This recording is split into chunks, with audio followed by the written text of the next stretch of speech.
Hi, I'm Joyce Danger. Thanks for joining me today. I wanted to talk a little bit about developing charisma.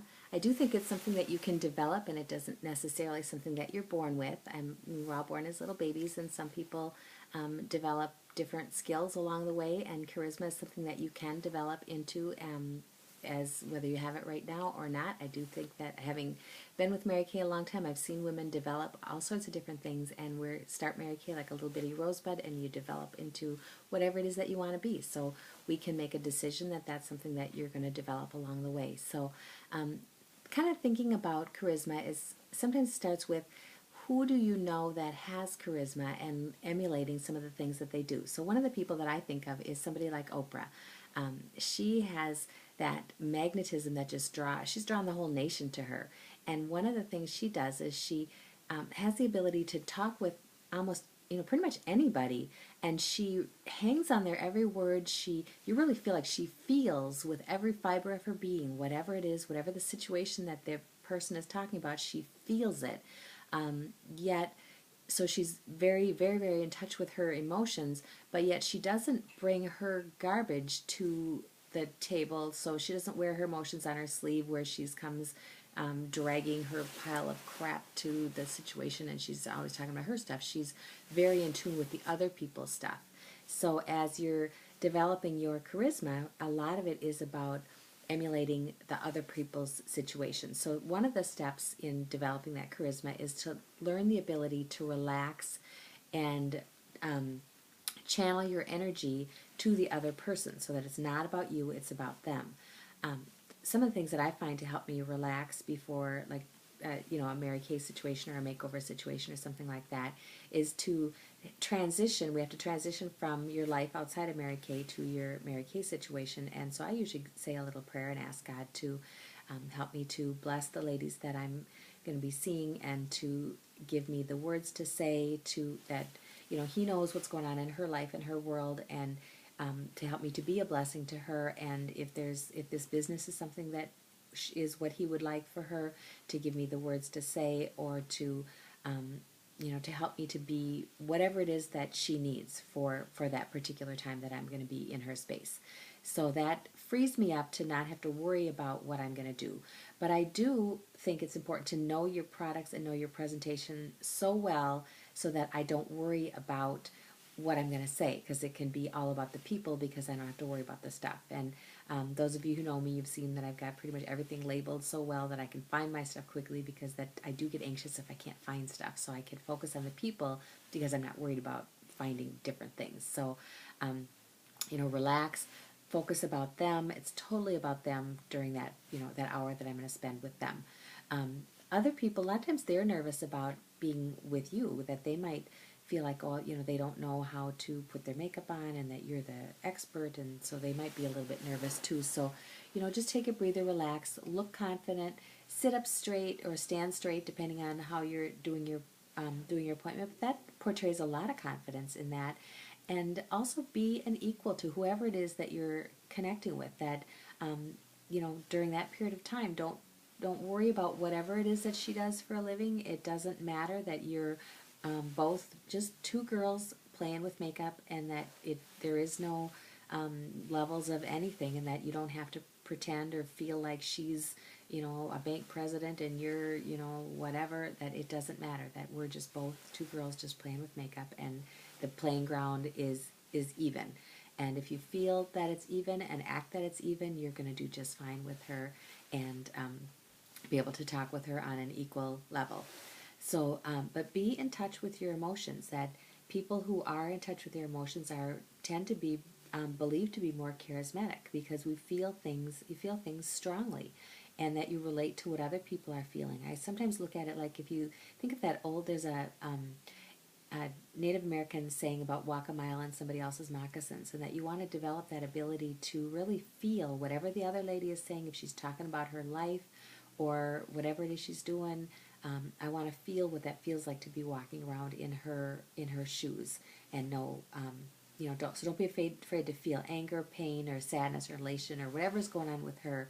But it's all about her stuff. So my stuff, however, I have taken whatever stuff is going on in my life, and my file folder of whatever the saga of the day is closed up, and that is put away on, it might be on my desk or whatever it is, but that's something that I'm not dealing with at this particular time. There's nothing I can do about it right now anyway, so we're not dragging that into this situation. So if you're the kind of person who has like a cloud over your head of your garbage or whatever that's going on, don't feel like you need to bring, to lug all of that into the appointment, that you want to leave that and learn the art of leaving that behind and not dragging all of your baggage, so to speak, with you. That we all have baggage and a certain amount of stuff that's going on, but we can choose to check our bags or bring our bags with us every place we go, and I choose to check mine and not drag all that stuff with me all the time.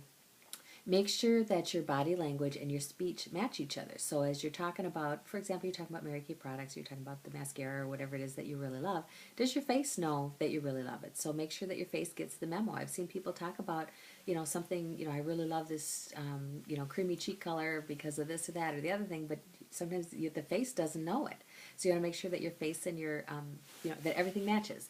And so the exercise that I'm going to ask you to practice is tomorrow morning when you put your makeup on, as you're standing in front of the mirror, do a product commercial about every single product that you put on, and talk about how you're putting it on, the specific directions of how to put it on and why you love it, and watch your face in the mirror as you're describing it.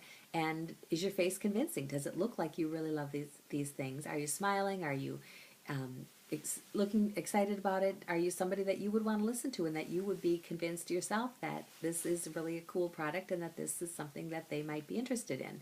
So watch those gestures that you do yourself. If you have an iPad like this, you can put it on the mirror thing and have it. You can do your makeup right there in front of your iPad and see your level of enthusiasm and see, would you book a party with yourself if you were having a makeover with you? Would you book? Are you fun?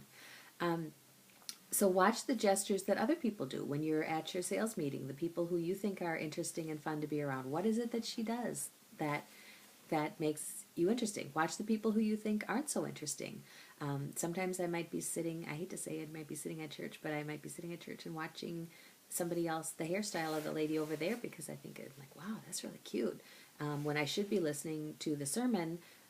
So sometimes I got lost for some reason. So I listened to maybe what somebody did, where they, why am I looking at the hairstyle instead of watching or listening to what somebody's saying? So I pay attention to things that people do that I like, and things that people do that maybe that I don't like, or that things that help me to get lost, and that helps me to learn. I learn from ways that I like to be treated and ways that I don't like to be treated, and that helps me to better my own situation.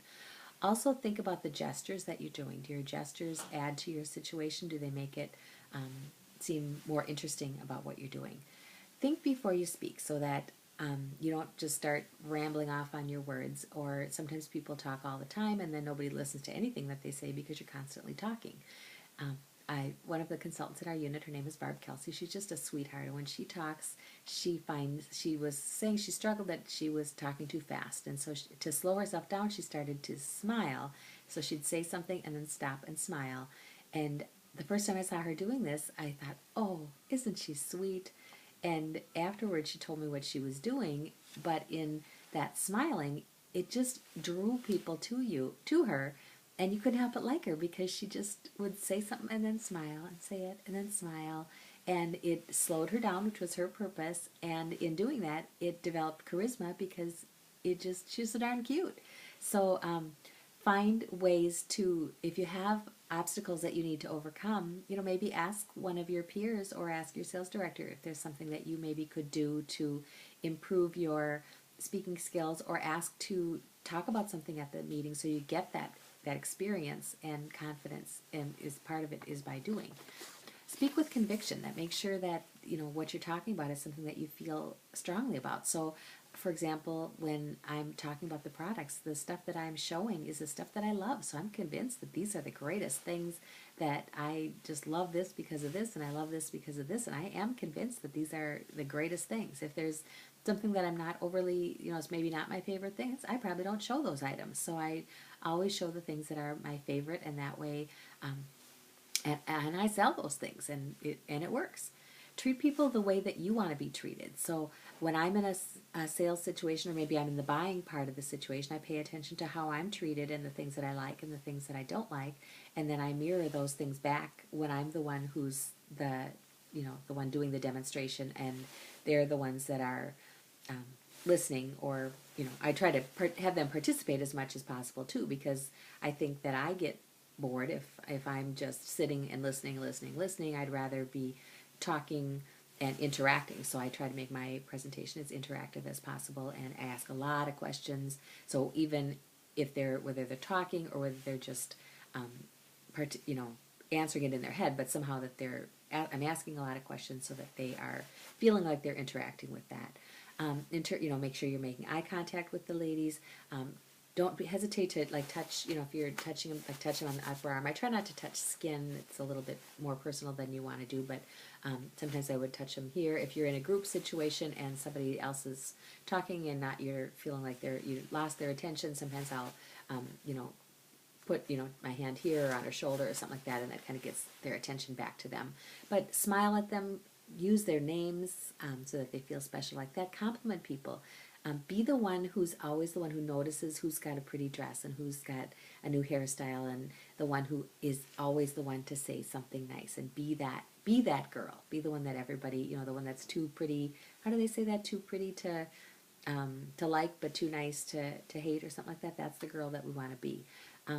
But primarily, be yourself. Be the self that's you when you're with your girlfriends. That girl, that girlfriend that everybody that your girlfriends like. But that's the girl you want to be when you're in a business situation with Mary Kay, because this is a girlfriend business. So it might be different than if you have a job that's maybe it's a professional job that you're in a situation where you have to have like an arm's length kind of thing, and it's got to be very professional and very stiff and very you can't be personable and all that kind of stuff. That this is like talking to your girlfriends. So everything is very, very girlfriendy, and so know that that's Mary Kay is you're talking to your best friend in every one of your situations. You're not sharing your garbage with them, but you're hanging out with your best friend playing with makeup. So thanks for joining, and talk to you next week.